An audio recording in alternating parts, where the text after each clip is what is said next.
ನೋಡ್ರಿ, English hand writing practice ಅನ್ನ ಇಲ್ಲಿ ನಾವು ಯಾವ ರೀತಿ ಮಾಡಬೇಕು. ಇಂಗ್ಲಿಷ್ ಸ್ಮಾಲ್ ಲೆಟರ್ಸ್ ಅನ್ನ ಬರೀಬೇಕಾದ್ರೆ ನಾವಿಲ್ಲಿ 4 ಟೈಪ್ಸ್ ಮುಖಾಂತರ ಇಂಗ್ಲಿಷ್ ಸ್ಮಾಲ್ ಲೆಟರ್ಸ್ ನ ಬರಿತೀವಿ. Type 1, type 2, type 3, type 4. So type 1 ಅಲ್ಲಿ ಯಾವ ಲೆಟರ್ಸ್ ಬರ್ತಾವ ಅಂತ ಇಲ್ಲಿ ನೋಡ್ರಿ. 1 2 3 4 ಲೈನ್ಸ್ ಬರ್ತಾವೆ ಇಲ್ಲಿ.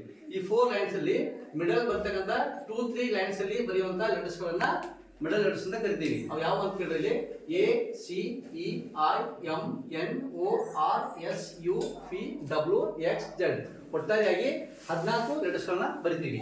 ಇನ್ನ ಟೈಪ್ 2 ಅಪ್ಪರ್ ಲೆಟರ್ಸ್ 1 2 3 4 ಲೈನ್ಸ್ ಬರ್ತವೆ ಇಲ್ಲಿ. ಆ 4 ಲೈನ್ಸ್ ಅಲ್ಲಿ 1 2 3 ಲೈನ್ಸ್ ಅಲ್ಲಿ ಬರೆಯುವಂತ ಲೆಟರ್ಸ್ ಗಳನ್ನ ಅಪ್ಪರ್ ಲೆಟರ್ಸ್ ಅಂತ ಕರಿತೀವಿ. ಅವು ಯಾವ ಅಂತ ಕೇಳಿದ್ರೆ ಇಲ್ಲಿ B D H K L E ಇಷ್ಟು 6 ಲೆಟರ್ಸ್ ಗಳು ಇಲ್ಲಿ ಬರ್ತವೆ.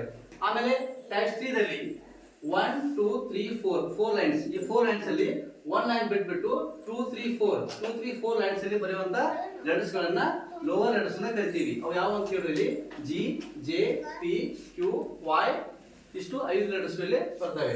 ಲಾಸ್ಟ್ ಆಫ್ ಪಾಸ್ಗಳಲ್ಲಿ ಟೈಪ್ 4 ಇಲ್ಲಿ 1 2 3 4 ಲೈನ್ಸ್ ಅಲ್ಲಿ ಕೇವಲ ಏನ್ ಮಾಡ್ತೀವಿ ಇಲ್ಲಿ ಒಂದು ಲೆಟರ್ಸ್ ನ ಬರಿತೀವಿ. ಅದು ಯಾವುದು ಅಂತ ಕೇಳಿದ್ರೆ ಎಫ್.